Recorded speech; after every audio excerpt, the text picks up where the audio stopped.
بسم اللہ الرحمن الرحیم۔ السلام علیکم ورحمۃ اللہ وبرکاتہ۔ امید ہے آپ سب خیریت سے ہوں گے۔ ایک سچا واقعہ۔ عبداللہ طاہر جب خراسان کے گورنر تھے اور نیشا پور اس کا دارالحکومت تھا تو ایک لوہار شہر ہرات سے نیشا پور گیا اور چند دنوں تک وہاں کاروبار کیا، پھر اپنے اہل و عیال سے ملاقات کے لیے وطن لوٹنے کا ارادہ کیا اور رات کے پچھلے پہر سفر کرنا شروع کر دیا۔ انہی دنوں عبداللہ طاہر نے سپاہیوں کو حکم دے رکھا تھا کہ وہ شہر کے راستوں کو محفوظ بنائیں تاکہ کسی مسافر کو کوئی خطرہ لاحق نہ ہو۔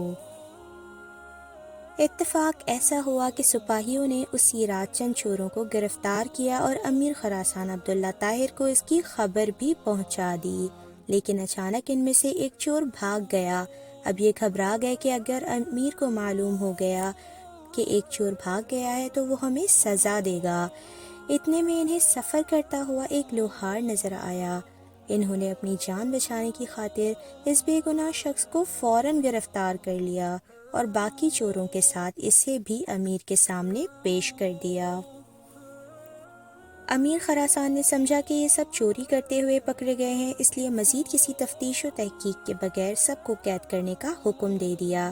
نیک سیرت لوہار سمجھ گیا کہ اب میرا معاملہ صرف اللہ تعالیٰ کی بارگاہ سے ہی حل ہو سکتا ہے، لہٰذا اس نے وضو کیا اور قید خانے کے ایک گوشے میں نماز پڑھنا شروع کر دی۔ ہر 2 رکعت کے بعد سر سجدے میں رکھ کر اللہ تعالیٰ کی بارگاہ میں دعائیں کی اور مناجات شروع کر دی۔ اے میرے مالک، تو اچھی طرح جانتا ہے میں بے قصور ہوں۔ جب رات ہوئی تو عبداللہ طاہر نے خواب میں دیکھا کہ 4 بہادر اور طاقتور لوگ آئے اور سختی سے اس کے تخت کو چاروں پائیوں کو پکڑ کر اٹھایا اور الٹنے لگے۔ اتنے میں اس کی نیند ٹوٹ گئی۔ اس نے فوراً لا حول ولا قوت الا باللہ پڑھا، پھر وضو کیا اور اللہ تعالیٰ کی بارگاہ میں 2 رکعت نماز ادا کی، جس کی طرف ہر شاہ و گدا اپنی اپنی پریشانیوں کے وقت رجوع کرتا ہے۔ اس کے بعد دوبارہ سویا تو پھر وہی خواب دیکھا۔ اس طرح 4 مرتبہ ہوا۔ ہر بار وہ یہی دیکھتا تھا کہ چاروں نوجوان اس کے تخت کے پایوں کو پکڑ کر اٹھاتے ہیں اور الٹنا چاہتے ہیں۔ امیر خراسان عبداللہ طاہر اس واقعے سے گھبرا گئے اور انہیں یقین ہو گیا کہ ضرور اس میں کسی مظلوم کی آہ کا اثر ہے۔ امیر خراسان نے رات ہی میں جیلر کو بلوایا اور اس سے پوچھا کہ بتاؤ تمہارے علم میں کوئی مظلوم شخص جیل میں بند تو نہیں ہے؟ جیلر نے کہا میں یہ تو نہیں جانتا کہ مظلوم کون ہے، لیکن اتنی بات ضرور ہے کہ ایک شخص کو دیکھ رہا ہوں جو جیل میں نماز پڑھتا ہے اور دعائیں کرتا ہے۔ امیر نے حکم دیا اسے فوراً حاضر کیا جائے۔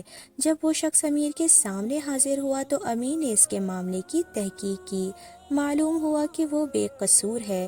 امیر نے اس شخص سے معاذرت کی اور کہا آپ میرے ساتھ 3 کام کیجیے۔ پہلا، آپ مجھے معاف کر دیں۔ دوسرا، میری طرف سے آپ 1000 درہم قبول کریں۔ تیسرا، جب بھی آپ کو کسی قسم کی پریشانی درپیش ہو تو میرے پاس تشریف لائیں تاکہ میں آپ کی مدد کر سکوں۔ نیک سیرت لوہار نے کہا آپ نے یہ جو فرمایا کہ آپ کو معاف کر دوں تو میں نے آپ کو معاف کر دیا۔ آپ نے یہ جو فرمایا کہ 1000 درہم قبول کر لوں تو وہ بھی میں نے قبول کر لیا، لیکن آپ نے یہ جو کہا کہ جب بھی مجھے کوئی مشکل درپیش ہو تو میں آپ کے پاس آؤں، یہ مجھ سے نہیں ہو سکتا۔ امیر نے پوچھا یہ کیوں نہیں ہو سکتا؟ تو اس شخص نے جواب دیا وہ خالق و مالک جو مجھ جیسے فقیر کے لیے آپ جیسے بادشاہ کا تخت ایک رات میں 4 مرتبہ اوندھا کر سکتا ہے تو اس کو چھوڑ دینا اور اپنی ضرورت کسی دوسرے کے پاس لے جانا اصول بندگی کے خلاف ہے۔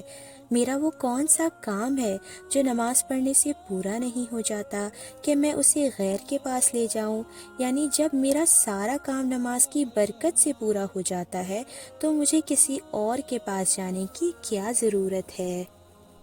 دیکھیں ایمان کو تازہ کرنے والی کتنی پیاری بات کہی گئی، نماز کی طاقت بتائی گئی، اللہ تعالیٰ کی مدد کس طرح اس شخص کو آئی۔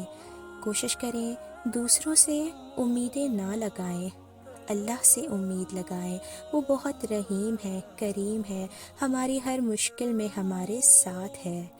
امید ہے آپ کو یہ ویڈیو اچھی لگی ہوگی۔ اگر آپ کو میری ویڈیو اچھی لگی ہے تو لائک کیجیے، میرے چینل کو سبسکرائب کیجیے اور بیل آئیکن کو ضرور کلک کیجیے تاکہ میری ہر نیو ویڈیو کی اپڈیٹ آپ کو مل جائے۔